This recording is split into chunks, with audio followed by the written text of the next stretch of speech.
wassalatu wassalamu ala asyrafil anbiya wal mursalin nabiyina wa habibina Muhammadin wa ala alihi wa sahbihi ajmain wa man tabi'ahum bi ihsani ila yaumiddin amma ba'du. Yang saya hormati Bapak dosen pengampu mata kuliah studi Islam, Bapak Dr. Abdul Ghafur MPD, dan teman-teman yang menyaksikan. Perkenalkan, saya Rianita Mutafiyah dari kelas 1B, program studi Pendidikan Guru Madrasah Ibtidaiyah. Puji dan syukur senantiasa kita panjatkan kehadirat Allah atas limpahan rahmat, taufik, dan hidayahnya, sehingga pada kesempatan yang berbahagia ini saya diberikan kesempatan dan juga kesehatan untuk mereview materi dengan judul Aspek Pembinaan Akhlak dalam Islam. Seperti yang kita ketahui, akhlak berasal dari bahasa Arab, yaitu dari kata al-khulq yang artinya tabiat, perangai, tingkah laku, atau budi pekerti. Akhlak merupakan sifat yang tertanam dalam jiwa yang melahirkan perbuatan dengan mudah tanpa memerlukan pertimbangan. Sumber akhlak terbagi menjadi 3. Yang pertama berdasarkan Al-Quran, berfungsi sebagai pedoman untuk mengatur sikap dan perilaku manusia.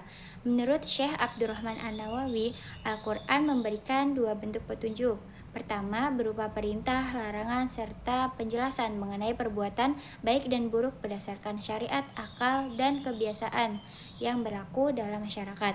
Kedua, Al-Quran mendorong manusia untuk menggunakan akalnya dalam melakukan berbagai hal yang bermanfaat, baik untuk dirinya sendiri maupun untuk orang lain. Oleh karena itu, Al-Quran banyak mengarahkan manusia untuk membentuk akhlak yang baik, seperti menjaga perilaku, pengendalian diri, dan sifat yang terpuji.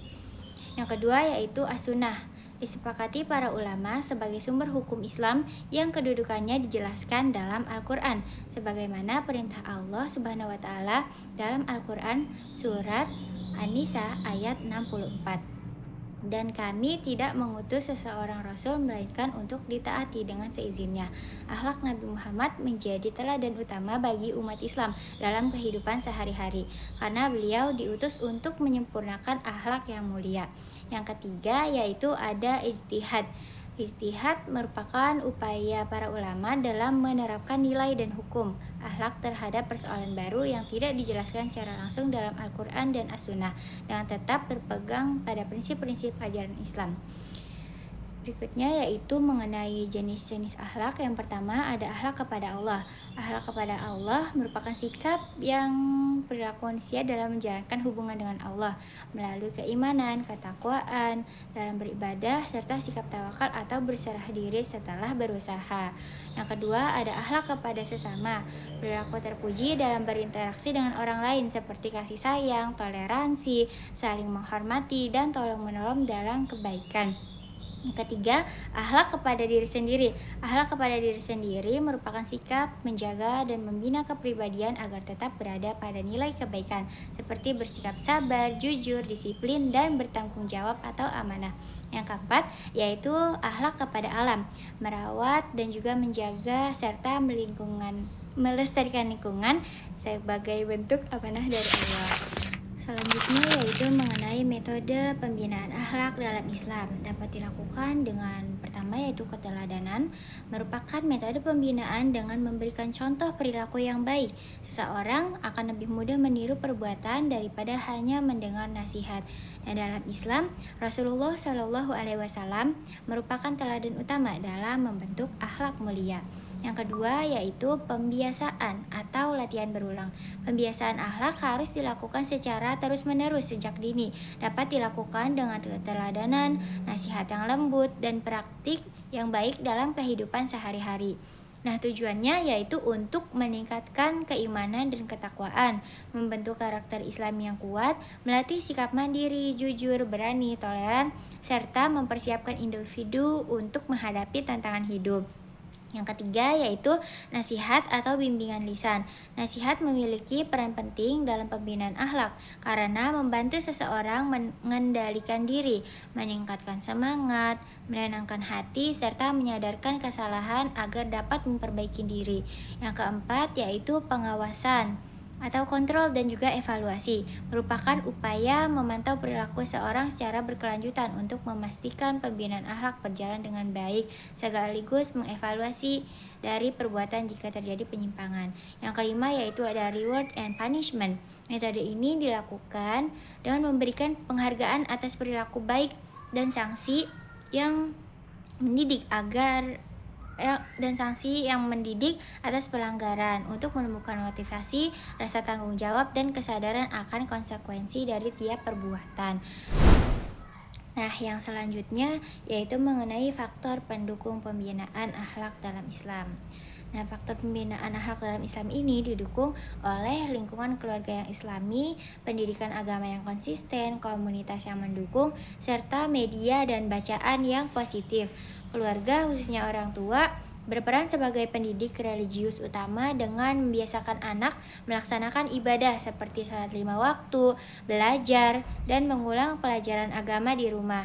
Pendidikan agama yang berkesinambungan membimbing manusia secara menyeluruh dengan akhlak, akal, fisik, dan sosial sehingga tercipta keseimbangan hubungan dengan Allah, sesama manusia, dan lingkungan. Selain itu, lingkungan masyarakat yang religius dan saling mengingatkan dalam kebaikan didukung oleh keteladanan tokoh serta interaksi sosial yang positif turut memperkuat pembinaan akhlak. Peran ini semakin optimal dengan adanya media bacaan yang bernilai edukatif, islami, dan bermuatan moral yang membantu membentuk pola pikir dan perilaku yang baik sehingga pembiasaan akhlak bisa dilakukan secara berkelanjutan. Yang selanjutnya itu tujuan pembinaan.